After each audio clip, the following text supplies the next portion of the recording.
All right, in Better Food today, you know what we're talking? We're talking cake, Tara. But not just any cake. A cake made of many layers. How many? 2? Nope. 3? Nope. 4? Nope. This is going to take a long time if I let you keep going.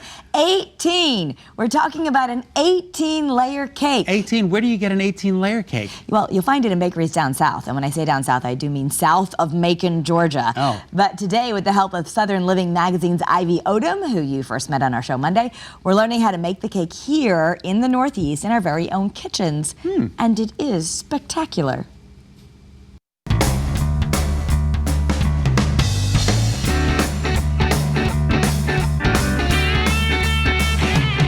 Julia Child once said that a party without a cake is just a meeting. Well, let me tell you, there is no Southern gathering complete without this little layer chocolate cake. This cake is the cake I ask for every year for my birthday.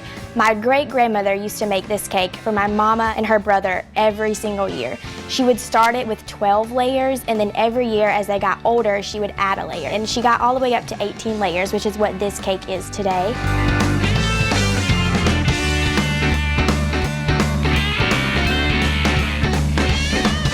One of the most important things about this cake is the actual cake layers. They're made out of a southern soft white winter wheat flour such as White Lily or Martha White, and these flours can't be found nationally. If you are somewhere where you can't get this soft winter wheat flour, I would suggest using a cake flour and double sifting it. That will help incorporate a lot of air.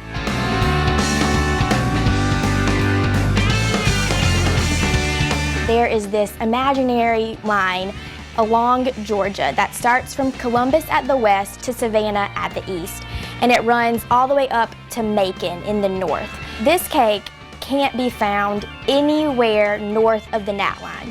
Where this cake is found, it's ubiquitous. You can find it at any sort of gathering that you go to.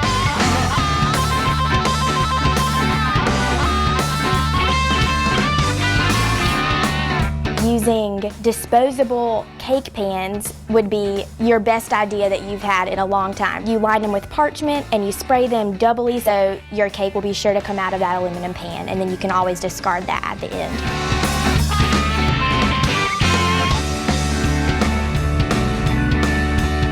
I've tried to make this cake every year since I was 13 when I first got my KitchenAid mixer, and to finally be able to get this recipe right is just like a really cool way for me to honor my grandmother and honor the traditions that she set forth a long, long time ago, and just to be able to kind of carry on something that she gave to me is really, really special.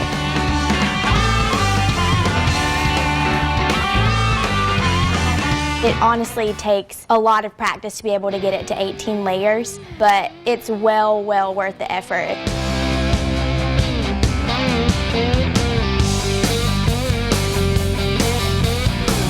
I can remember eating this cake at my second birthday. They say you don't have memories whenever you're that young, but I definitely remember eating this cake because it's pretty hard to forget.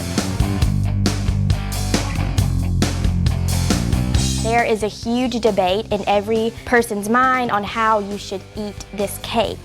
Most people like to eat it kind of like this, like a normal cake, where they just eat it so you get every single layer in a bite. Some people like to start from this side so that they can get all of the chocolate layers first. I mean, why would you not want to eat that? So my favorite way to eat this cake is actually to do it layer by layer by layer. I like to go all the way and save this top piece where the most icing is and eat that piece last. You can eat it however you want to, but coming from this cake expert, I say that layer by layer is definitely the best way to go.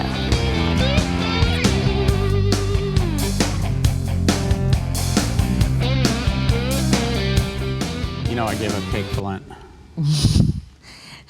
The good news is it's something to look forward to in 40 days from now. 40 days from now, I'm having an 18-layer chocolate Layer cake. by layer also would make it last longer, so you could drag it out and enjoy it longer. All right, All right, that's ambitious, but maybe you can do it. To see more videos from Ivy Odom, head to Southern Living Magazine's Facebook page and click on videos. Southern Living is published by our parent company, the Meredith Corporation.